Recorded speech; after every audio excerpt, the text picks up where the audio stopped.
roll call, or?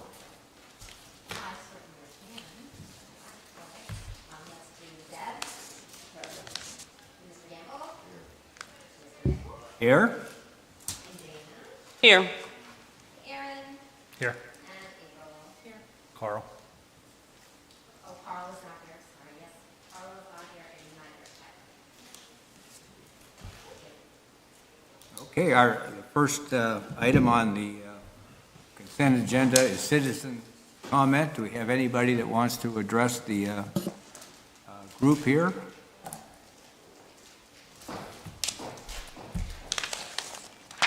Hi, please give your name and address.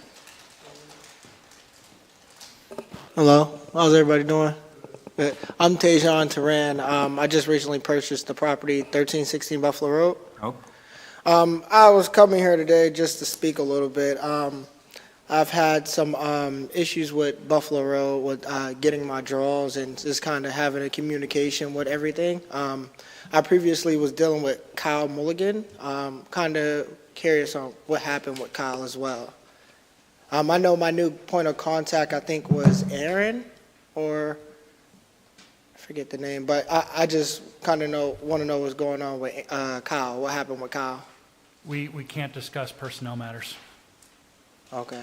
All right. Well, yeah, I was just dealing with Kyle, and we was going through everything, and I'm just having a couple issues with my draws, and things that we spoke about or already got addressed, and everything was cool, and now I'm kind of having a little setback with getting my draws, and I've been completing things that I need to complete, and I know there's a list, and I've been going through completing things, but there's no set in order of how to complete things, but I've been completing everything that I really need to complete on the list. Right. As we discussed on the phone this morning, Wednesday morning, we'll walk through the development agreement with you and outline the lines of procedure as far as what should be done, what needs to be done. I have also had Pat print off the email that he sent to Kyle, which was sent to you, outlining the exterior issues that needed to be addressed prior to the exterior draw being completed. And regarding the plumbing draw, as we discussed this morning, Yeah. the property is not habitable, therefore the plumbing will not be released until a certificate of completion is issued, because all of the fixtures cannot be set currently, and the water is probably not active to the whole unit, including kitchens and bathrooms and exterior faucets. The water line got replaced. It's active to everything. There's just no sink set. So the plumbing is not complete, but we can discuss that on Wednesday when we come for our scheduled inspection. Okay. Question, is that in the agreement to the full extent? Because I completed everything as far as the plumbing, but just not that. And We can discuss that in depth on Wednesday when we are at the property. Okay.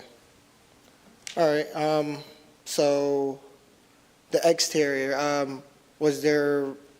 I just kind of want to get understanding. It's like I'm kind of getting a runaround. Like, I was speaking to him, I was getting a good understanding. I had everything set in stone. I was also a part of the project on 2712 East Ave, and we completed everything. So I was kind of familiar with everything, and I believe we was also dealing with Kyle as well for that property.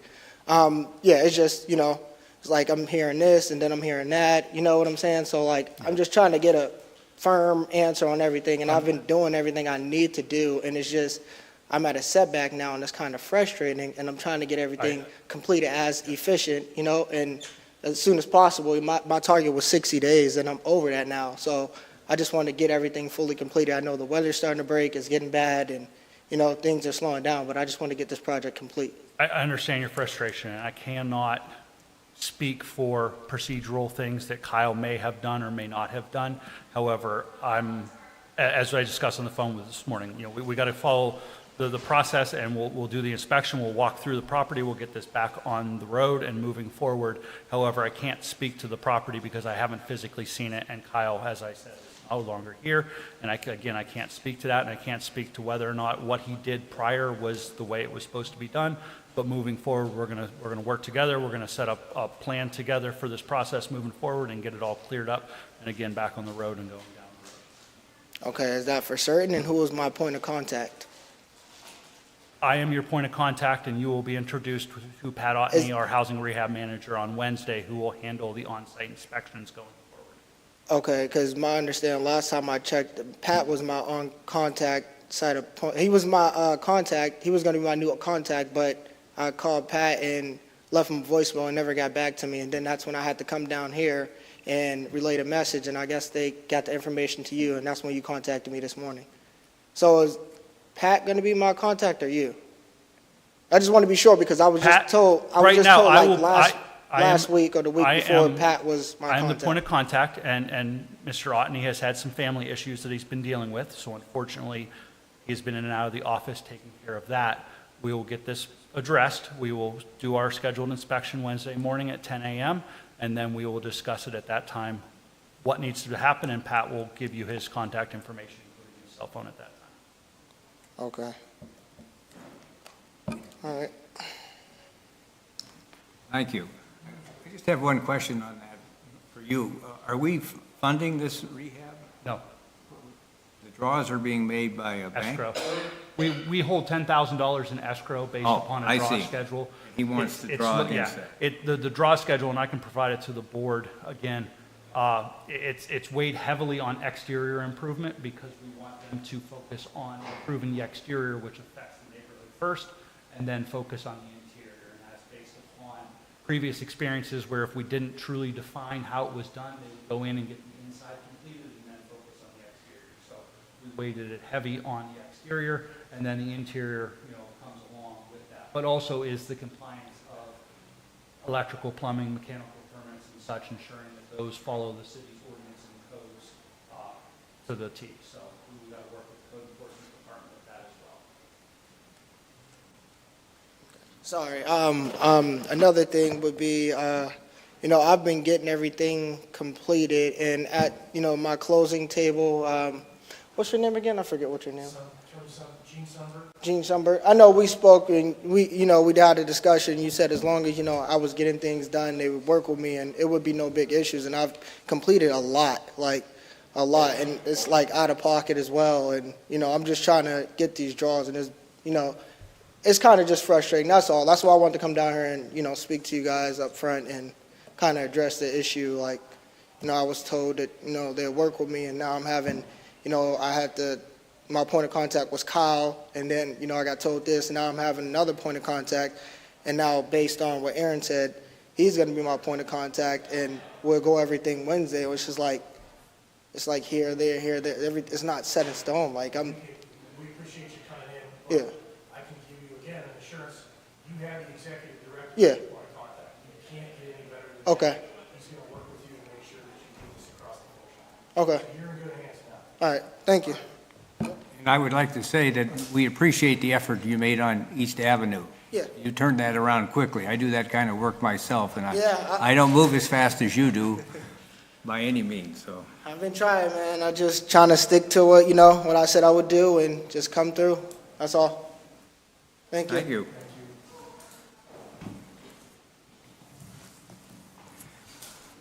Are there any other citizens' comments?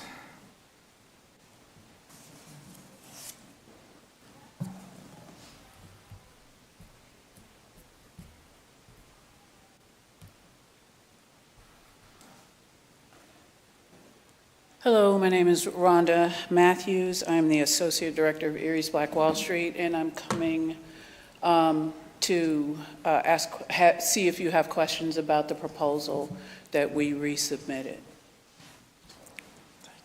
I think we're taking that up a little later in the agenda. Okay. And So I just need to wait. we'll address it until- then, yeah. So you're okay with her coming back up to have Sure, discussion during sure. that time? I'll be Okay. here. Yeah. Okay, thank you. Yeah.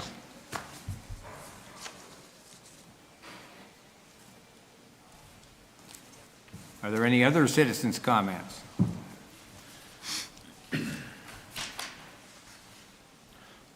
Okay, do we have an approval of the consent agenda? Second. All in favor? Aye. Do we have a motion to approve the minutes of the November 17th meeting?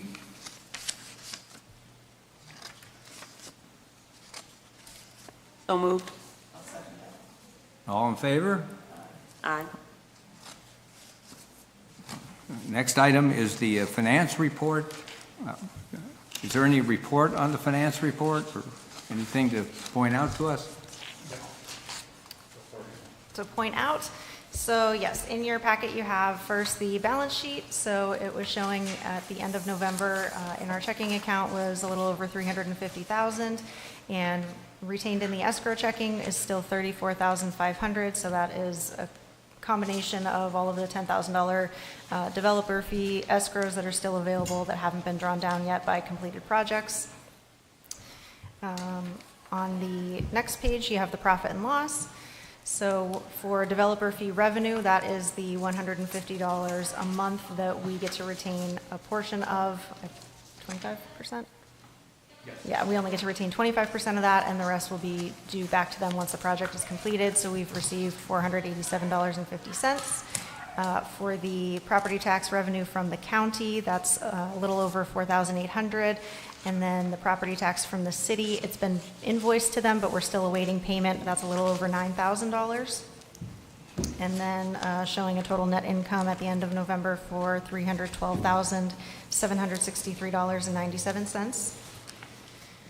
The following page is the check detail, all of the checks that were dispersed for the month of November, with the description and the amounts on there. And then the budget versus actuals page, showing that we are at about 95% of our budget for 2025. What would our accounts receivable be comprised of? We have about 24,000. So anything that we had invoiced that we're expecting payment on, so that was the $9,000 that we had sent invoiced for the city property tax split, and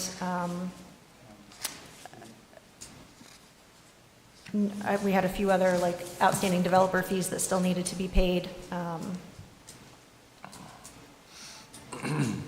And then generally, that could have been the remaining balance of the Erie County Land Bank for reimbursement for that month that hadn't been received until the beginning of this month. Are there any other questions on the finance report? Can we have a motion to accept the finance report? So, a second. It's been moved and seconded. All in favor? Aye. Okay, next is the report of the executive director. All right, so Chairman Nichols signed the checks associated with the judicial tax sale list. Right now, we're at 19 of 21 properties that we had identified, so we lost another one, which is actually line item 3 on the agenda, so we won't be discussing that today. That went to sale the end of November and finally got reported, so that one more than likely will be off. We're waiting for the taxes to be credited on that to make sure that that was all handled at closing, but we're down to 19, so we'll be getting those checks down to McDonald Illig here in the next week. And then as far as the PA Land Bank Network, I've been working myself along with 5 other individuals from across the state. I've been working to bring the PA Land Bank Network back up to where it was when it was created several years ago by the Housing Alliance. And so we've submitted numerous grant applications to help fund 2 consultants who have been working with us for free, basically volunteering their time. So we were awarded a Hillman Foundation grant out of Pittsburgh, along with a state MAP grant, which will assist us with financing and funding the assistance of those 2 individuals who are experienced in land banking, have been in land banking since the inception in the state of Pennsylvania. So we're just looking to move the PA Land Bank Network forward as an organization statewide. It'll help assist us as different land banks and provide us access to materials.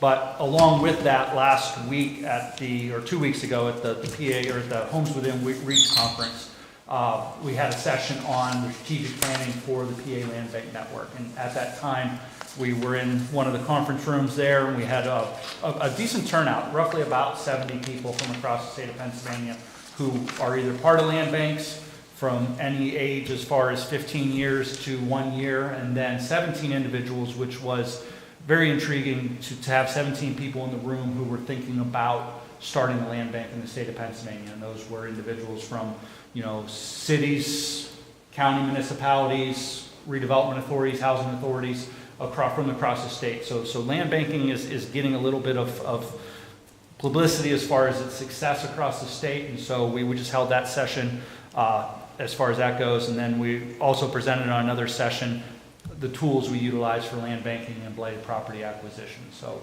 it was a good conference. I think, the land bank and the redevelopment authority were well represented. So, positive things going forward. But the two grants to help us get the PA Land Bank Network moving forward were positive. MAP was awarded right after the state budget was finalized, so we were just kind of waiting on that. But yeah. Do we know the amount of that grant, or What's that? do we know the amount of that grant? The MAP grant, I'm not certain. I don't want to say an amount on record. I can forward the email off to the board later.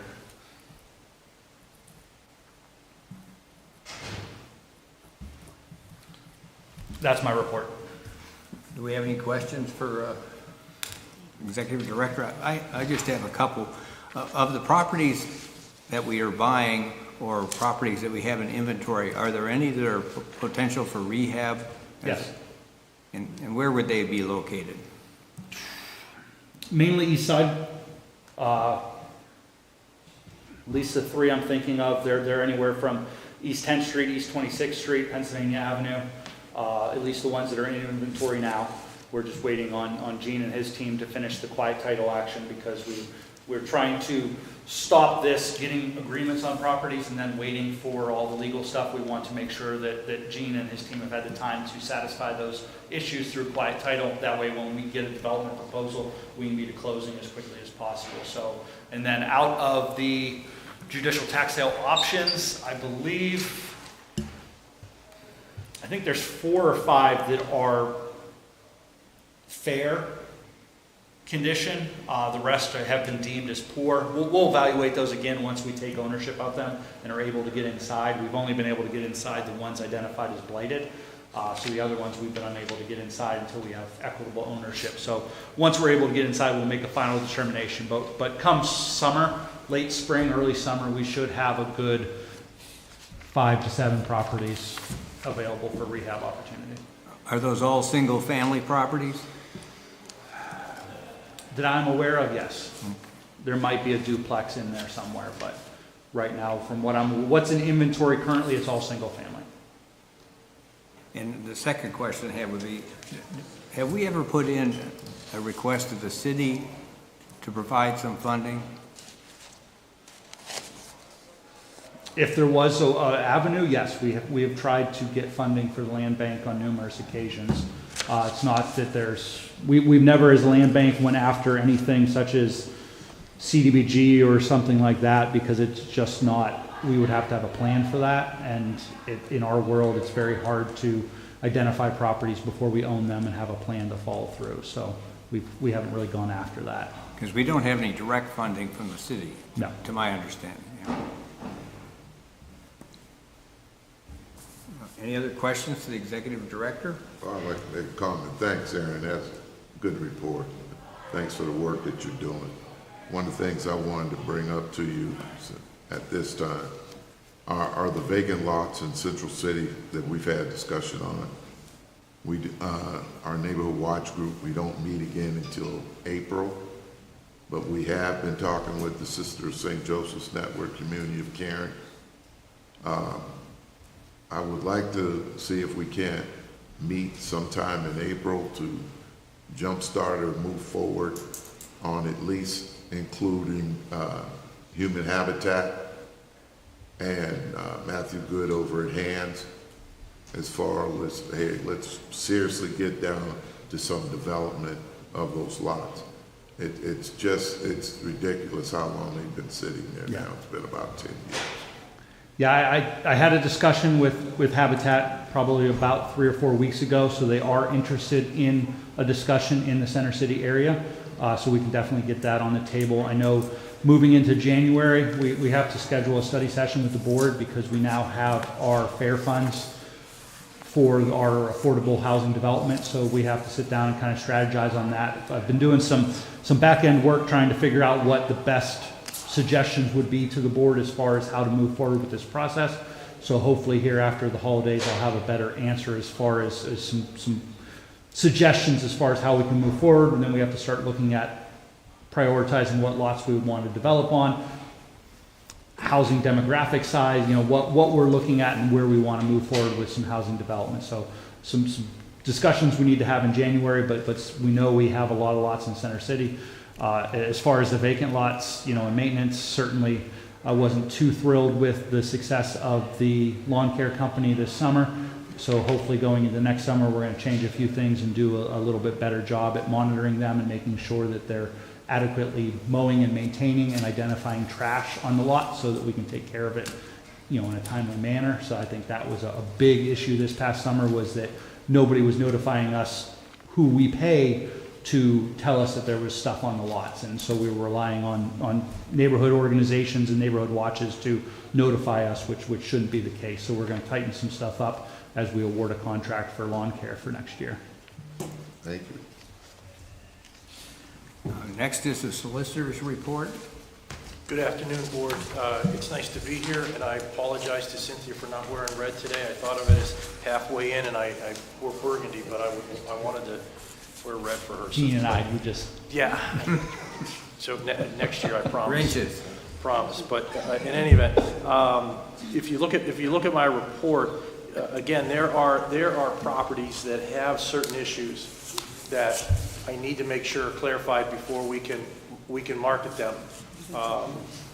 And one of the most recent developments that I wanted to tell the board of, and I forwarded it to Aaron, and I want to thank him again and his whole staff for helping me develop this and to find a new way to help expedite the process. Again, a lot of times these properties mom and dad have passed away and the kids have just abandoned it, and you have this estate that's out there, and we're worried about inheritance tax. Well, through digging from my staff, we found a way to get a credit for the expenses that we've incurred to be applied toward what would be inheritance tax owed on it. Again, a lot of these properties are demolished because they're in such bad shape, but they never change the assessment value. So the assessment value of these properties is artificially high. And mom and dad have passed away maybe 4 years ago, and it's assessed at $135,000, and it's not worth anything. We've got to bulldoze it. We've got to put money into it. So we have found a way to, for Aaron and his staff, and Cynthia and Angel have been helpful in getting it to my staff. Okay, here's what it costs to acquire it, to demolish it, to get it ready, and then we can submit all of this information to the Department of Revenue and say, look, when mom and dad died, it had an assessed value of this. It would have gone to their children. Here's the 4.5 tax which would have been owed to clear up this, quote, silent lien. But here are our expenses in acquiring it and getting it to a point where we can offer it to an adjoining property owner for $500 or $1,000 or $1,200. And we just received a notification today, you're right. We're going to send you the release of lien for $0, and you just file it. So again, I want to thank Aaron and his staff for helping us facilitate this process, because in the past what we were doing is we're going to open up an estate, we're going to try to fight with them and say it's not worth that much, here's an appraisal and all that. Now we have ammunition where we can shortchange this process and get that tax removed so that we as the land bank can convey it quicker and without all of the even more additional expense with regard to inheritance tax. So some of those on the list are those issues which we've now fine-tuned, and with the help of my staff, and again, Aaron's group, we've been able to expedite that process. So you're going to start seeing these properties come off the list, which I've been telling you on and on about. Quiet title actions, we're still making, we're continuing to make process, and again, it's reassuring to go in front of the judges who now know what we're doing. So they're recognizing what the land bank is doing, and they're helping us facilitate this process. So you'll see on the quiet title actions, We've crossed the finish line on 1127 West 22nd Street. Final judgment is going to be entered in the new year on January 5th of 908 East 26th Street. We have a hearing coming up on East 24th Street. Judgment was obtained, and we're waiting for the 30 days thereafter on 636 West 19th Street. We have a hearing coming up with Judge Sala on 110 East 22nd Street, and then 1127 East 19th Street. Again, Judge Mead has scheduled a meeting there as well. Then, kind of in closing, and I wanted to acknowledge it, Chairman, when I received your email and a picture of the property on West 6th Street, I forwarded that to my buddies at Marquette, because again, Marquette is funding that project. Oh, good. So I sent it to the president and the board of directors and said, hey, here's how the land bank and Marquette is helping the inner city community. They were very happy with it. They're making on the ones that don't pass it daily are gonna make a pass by it. I had, before all the snow hit, I was driving in and I saw Steve Lewis, and I turned around and I got out of the car and he came right over and I said, Steve, this is exactly what we want to see in our city. This is the type of stuff we need more of. And I said, thank you for taking a leap of faith to work with the land bank and to work with Marquette to make this happen, because this is on a main thoroughfare. People are going to see it. They're talking about it. So I took the initiative and forwarded it to my contacts at Marquette. They're very happy. They want to be a part of our process. So I'm feeding that Good. thought with them. They're the local hometown bank, and I want to, it's open for anybody and everybody, but I thank them for their involvement. So hopefully you're going to have more lending institutions reach out to you, because when you have that, it only helps everybody involved. Well, right, I'm thinking that if, LERTA certainly helps with projects, but by itself, it's not enough to make projects have economic sense in a lot of areas of the city, which are more depressed in value than 6 in Vermont.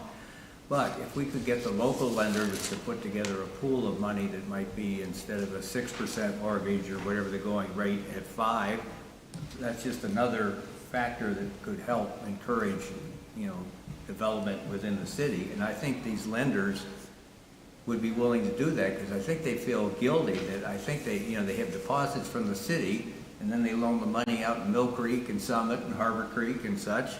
And I think they recognize that a lot of their funds do come from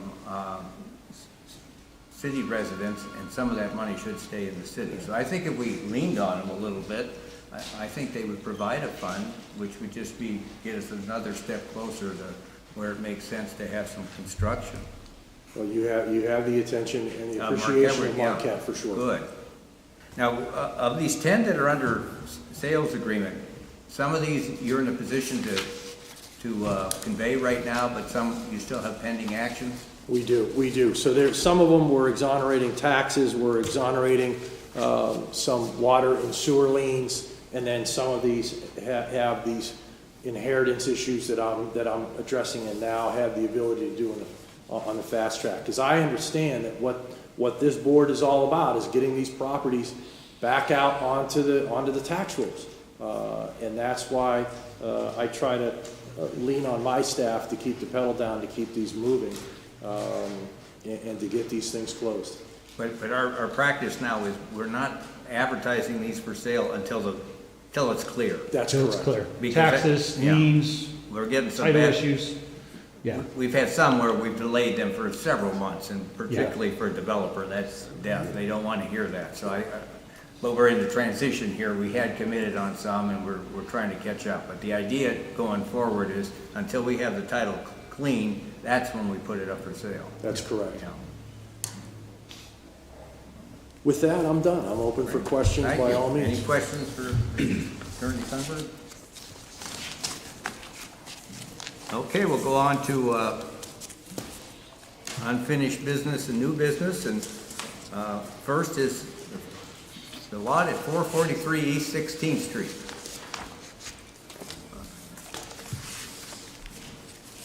You okay with it?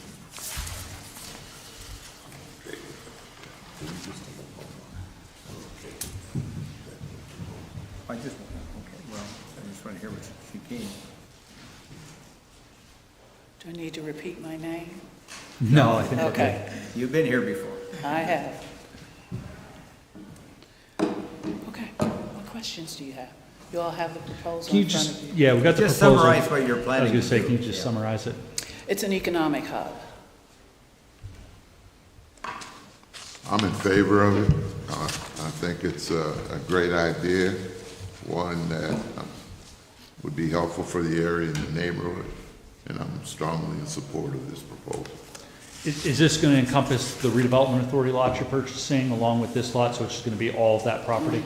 Okay, which is, I think there's 3 parcels adjacent to this one that are redevelopment authority, along with another one around the corner, The right? one around the corner, though, is a parking lot for our headquarters. Okay, Yeah, okay. that'll be a But the- parking lot. The ones next to this will be all part of this, will be one, okay, Yes. nice. Yes, I think we all agree that we like the idea of the revised use of this as being a more practical use for it, and hopefully fits into your plans better to develop that area. Does anybody else have any questions? No, I looked into this. I think this is a great idea, great use of space. I agree. So we're unanimous, and we apologize that you've been back here several times, but we want these lots to be recommitted usefully to the city, and you're doing that, we appreciate that. Thank you. So we approve that, and, Motion, second? yeah. I make a motion, we accept the proposal. I'll second it. All in favor? Aye. Aye. Thank you. Okay, thank you. Okay, the next item is the report on property vacant lot sales and quiet title discussion. Yeah, so if you recall, last month, we kind of talked through, side lot sales, but we currently sell them at a minimum of $500.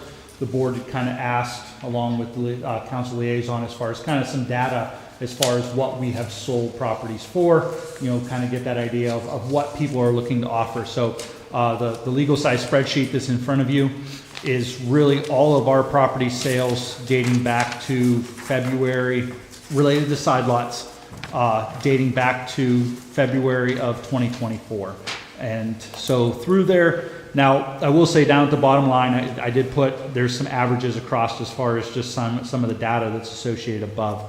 There are some outliers on that list, and so they do skew the average quite a bit. 1310 Buffalo Road was the lot that was adjacent to 1316 Buffalo Road. Those were sold together, therefore the deed got recorded as a transfer of $25,000 on both of them, when it was $25,000 for the sale of 1310 Buffalo Road and 1316 Buffalo Road. 1737 West 6th Street, of course, that is our vacant lot that the house is getting built on at 14.9. And then the two up there about mid that were sold to Best at $5,217, those were under conduit sales agreement, in which the land bank acquires them on behalf of the neighborhood organization and transfers them at our minimum bid at the tax sale plus legal fees. So that $5,217 was title work, deed, that's all Gene stuff. So those are your high ones. So really the ones we want to look at are anything other than that. So there are some, the majority are 500. Cynthia and Angel did a fabulous job kind of going through, pulling the proposals out. So you can see that there was some with multiple proposals, but most of them there was only one. And on a very rare occasion, that one proposal offered higher than 500. Never really more than 1,500, well, 3,000 on 217, 219 East 24th Street. So just, like I said, that's that data that we talked about last month as far as what people are willing to pay for our lots. And so it really doesn't give us much more than saying that, you know, we'll sell them for 500, maybe 1,500, but for the most part, people are willing to give us 500 for the lots. And, you know, as we talked last month, it's costing us around about $3,400 for quiet title and acquisition legal fees. So it's a matter of, if we raise it, you know, I mean, granted, keep in mind, our policies and procedures were set in place back in 2017. A lot has changed since 2017 in the economy and the country, and so certainly we're almost 10 years later, so maybe a revision to that minimum 500. You know, my suggestion to the board last month, I believe, was 1,500. You know, but I think going any higher than that, I think we may see a drop off in side lot proposals. So, you don't think so, Paul? I say, you still get them. I mean, 1,500 plus legal fees. I mean, so it's not a lot really for having a additional yard space. I mean, in some of these neighborhoods that have no off-street parking, I mean, I don't know what a driveway's worth, but it would be worth a lot more than 1,500 to me. Right. Yeah, I like the idea of the 1,500 to use that, and, you know, if they stall and don't sell, we can reconsider, but, you know, we're trying to bring up values in the city, and we're selling we have some of the lowest prices, so. And I know, just as a point of reference in conversations with our appraiser and all the legal work that in times we've been in court, she can't use our property sale data for the side lots or anything because it's not on the MLS. So when she has to appraise a vacant lot for us, she has to appraise it at what it's selling on the open market and what the data she can get off the MLS. So our data is not helping us even on when we have to get an appraisal on a vacant lot. So yeah, it's just something that we're well below market at 500, definitely. Well, can we have a motion to set that as our minimum, or I guess our... $1,500. So moved. So moved. Seconded? I second. All in favor? Aye. Okay, the next is the judicial tax sale Yeah. option agreement. So that property sold. So Habitat was gonna option that. It was a buildable lot. It had a house on it with a fire. Back in the day, it was a corner lot up off Bird Drive. Habitat was interested in it. Unfortunately, it private sold 2 weeks ago. So again, we're gonna monitor it. The sale's not till early January. The taxes have not shown as paid yet. So we don't know if it was a quick claim deed or something just to transfer ownership, but we're gonna monitor it, and if it happens, I'll inform the board at that time, but right now, we don't have to take any action on that today. Next, we have our meeting schedule for the year. Are we keeping the same? Yep. Meeting schedule stays the same, and as in years past, January meeting is pushed to the fourth Monday of the month due to Martin Luther King Day on the third Monday of the month and City Hall being closed. So we stay the third Monday of each month at 1 p.m. in council chambers, with the exception of January 26th. So. Is that fine with everybody? Yes. Motion to accept. I'll second that. All in favor of the meeting schedule for this year? Aye. Then we have a resolution on tax abatement. No tax abatement resolution this month. And then we go to other business. And I'll just throw out my idea that I had sent out. The garage? Yeah. I've been meant to excited to respond to see that. see this at 6th and Vermont. You know, it's just nice that they have a crane there. You know, there's activity. And I'm thinking, at least in that neighborhood, I grew up on Shawnee back in the 50s and 60s. You know, there were some new homes still being built in the frontier area. But I'd like to show activity in areas where our lots are, which are primarily on the east side. And what I suggested was, I own a couple garages that rent pretty readily behind flats I have downtown, because in the city, we're somewhat short on garages. And just like that ranch is a sweet point for that 6 in Vermont location, since there's so many two-story houses in the city as opposed to ranches, I was thinking on some of these east side lots, to show some activity in the area, we could put like a 2-car garage with a man door on the back of the lot with a driveway, and maybe it'd be $50,000, but it would show activity. And a house still could be built on the lot, and we could get some rental income from it or sell it. But I would like us to show construction activity in all parts of the city, and we can't afford to put up houses for $300,000 when the market in the area is $75,000. But that's where I just thought of the garages, just to throw out a possible idea. Do you want to, Deb, do you have? No, I was just gonna say, so do we have $50,000 to do something like that?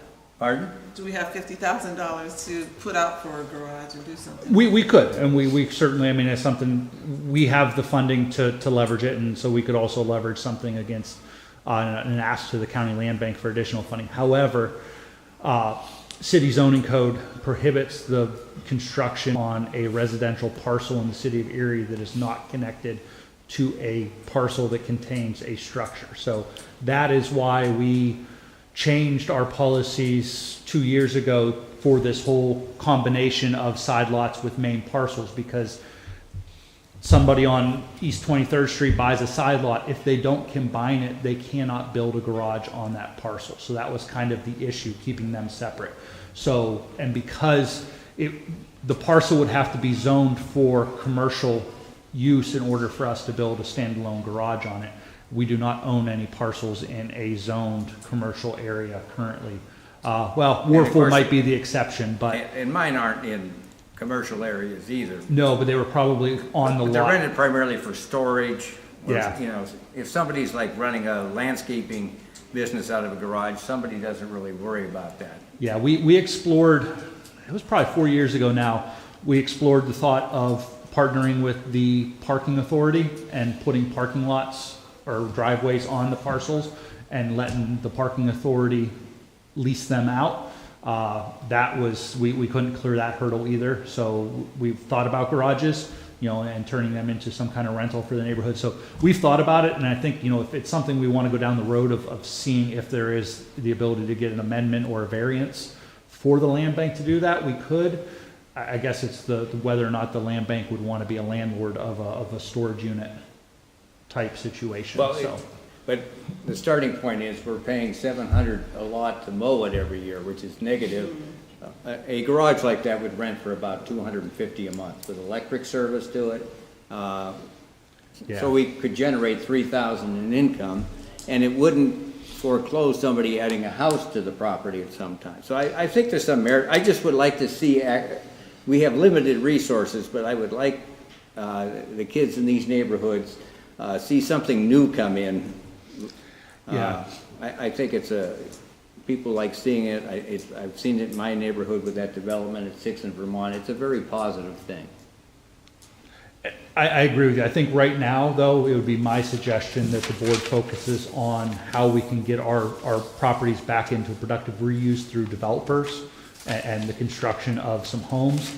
And it would be my task, as we, like I said, we look into January and having a study session about what type of homes, and specifically, Dana, I know you're in that realm every day. What would people want to see as far as new homes? What's favorable to the market? Is it single story? I know Sumner's made the mention about over in Frontier about ranches being highly desirable, and so is that certainly we have a lot of possibilities. We have a lot of things to work on, and I think we finally have some seed money through FAIR to drive some new construction, some development on our parcels. We just have to figure out what we want to do and where we want to do it at as a trial and a start. So I don't want it to be a trial. I want it to be a starting of us moving houses into productive reuse or into productive use.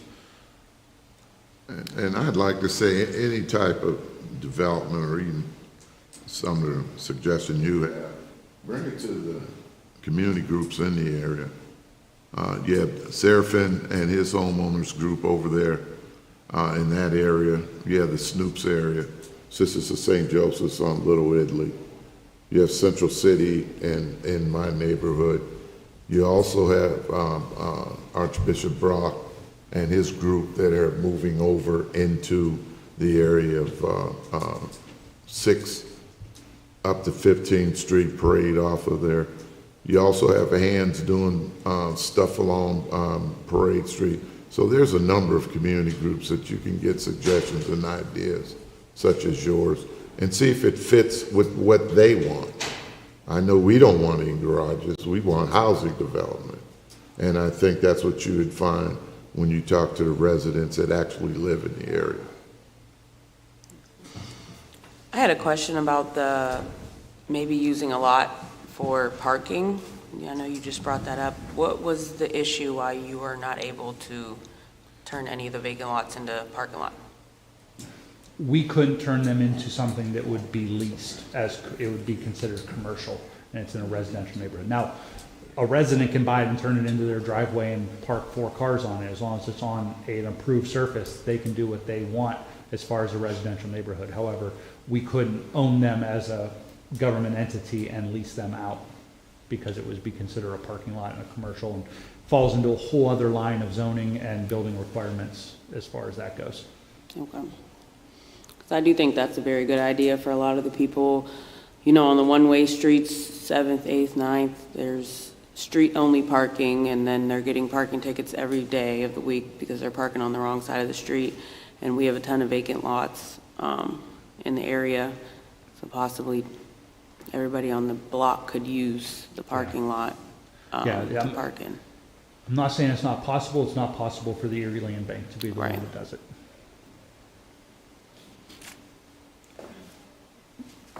Are there any other business? Do we have a motion to adjourn? Second. All in favor? Aye. Thank you. Merry Christmas. Happy holidays, you. I went to Vincent. I'm a public school kid.